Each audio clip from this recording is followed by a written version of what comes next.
Hi எல்லோருக்கும். வாயில் வச்சதும் கரைஞ்சி போகிற மாதிரி ஒரு நெய் மைசூர் பாக் வீட்டிலையே கடைகளில் கிடைக்கிற மாதிரி சூப்பராக பர்ஃபெக்டாக பண்ண முடியும். மெஷர்மெண்ட் மட்டும் கரெக்டாக பார்த்துக்கிட்டோன்னா ரொம்ப டேஸ்ட்டாக செய்யலாம். ஃபஸ்ட் இது பண்ணுறதுக்கு 1 கப் கடலை மாவை ஒரு பேனில் போட்டு நல்லா வாசனை வர அளவுக்கு ஒரு 7லேருந்து 8 நிமிஷம் ஸ்லோ ஃப்ளேமில் வச்சு வறுத்து எடுத்துக்கலாம். அது ஆறினதுக்கப்புறமா ஒரு ஜல்லடையில் இந்த மாதிரி நல்லா சலிச்சு எடுத்துக்கோங்க. 1 கப் கடலை மாவுக்கு 1.5லேருந்து 2 கப் நெய் வந்து சேர்த்துக்கலாம். நான் 1.5 கப் நெய் எடுத்திருக்கேன். அதை லைட்டாக உருக்கி அதில் பாதி அளவு நெய்யை இந்த கடலை மாவில் சேர்த்து ஒரு விஸ்கு இல்லைனா கரண்டி வச்சு கட்டிகள் இல்லாமல் நல்லா கரைச்சி அதை தனியாக எடுத்து வச்சுக்கணும். அடுத்து நம்ம மைசூர் பாக் செஞ்சு எந்த பாத்திரத்தில் செட் பண்ண போகிறோமோ அந்த பாத்திரத்தில் நல்லா நெய் தடவி அதையும் ரெடியாக எடுத்து வச்சுக்கோங்க.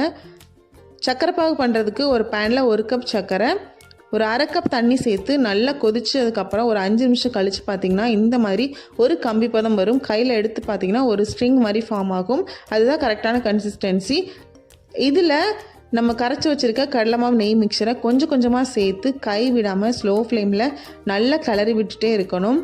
அது வந்து நல்லா ஒரு திக்காக ஆரம்பிக்கும். ஒரு 10 நிமிஷம் கழித்து இந்த மாதிரி திக்காக ஆரம்பித்ததும் நம்ம மீதி நெய் இருக்கு இல்லையா, அதை ஒரு 4 பேட்சாக பிரித்து கொஞ்சம் கொஞ்சமாக நெய் சேர்த்து கைவிடாமல் ஸ்லோ ஃப்ளேமில் நல்லா கிளறி விட்டுட்டே இருக்கணும். ஃப்ளேம் மட்டும் கம்மியாகவே இருக்கணும். அதுமாதிரி கைவிடாமல் கிளறிட்டே இருக்கணும். அதிகமாக ஃப்ளேம் வச்சோம் அப்படின்னா கீழே வந்து அடி பிடிச்சிரும். அதேமாதிரி கனமான பாத்திரமாக எடுத்துக்கோங்க, அப்போ தான் வந்து ஈஸியாக இருக்கும்.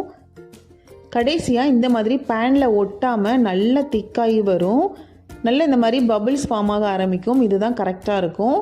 நம்ம இதை வந்து உடனே நம்ம நெய் தடவி வச்சுருக்க பாத்திரத்துக்கு மாற்றிடலாம். மாற்றிட்டு ஒரு 2 மணி நேரம் நல்லா வந்து கூல் டவுன் பண்ணிடணும். அடுத்து பீஸ் போட்டு எடுத்தோம் அப்படின்னா செம்ம டேஸ்டான சாஃப்டான மைசூர் பாக் கடைகளில் கிடைக்க மாதிரி பர்ஃபெக்டாக இருக்கும். வீட்டிலையே சுலபமாக செஞ்சலாம். மிஞ்சி போனால் 1/2 மணி நேரத்தில் செய்ய முடியும்.